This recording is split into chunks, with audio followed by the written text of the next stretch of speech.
ஆக இப்படி மக்களுக்காக உழைக்கக்கூடிய, மக்களுக்காக நலத்திட்டங்களை வழங்கக்கூடிய ஒரே அரசு திராவிட முன்னேற்ற கழகம் என்பதை இந்த நேரத்தில் சொல்லிக் கொள்கின்றேன். இந்த மோடி நீ வந்து பல்லடம் வந்துட்டு நீ என்ன சவால் விட்டுட்டு போறியா?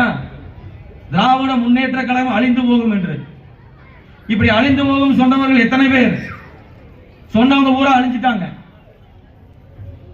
திராவிட முன்னேற்ற கழகத்தை எந்த கொம்பனாலும் அழிக்க முடியாது, தொடக்கூட முடியாது. இன்னும் பல 100 ஆண்டுகள் கழித்து வாழையடி வாழையாக வளரக்கூடிய கழகம் திராவிட முன்னேற்ற கழகம் என்பதை இந்த நேரத்தில் தெரிவித்துக் கொண்டு, காலத்தின் நேர்மறைகளை வந்திருக்கின்ற சிறப்புரையாற்றுகின்ற தலைமை கழக பேச்சாளர் அவர்களுக்கு வழிவிடும் வகையிலே வழிவிட்டு, வரக்கூடிய நாடாளுமன்ற தேர்தலிலே நம்முடைய முதலமைச்சர் அறிவிக்கக்கூடிய வேட்பாளர் அவர்களை அறுதி பெரும்பான்மையான வாக்குகளை வெற்றி பெற செய்ய வேண்டும்.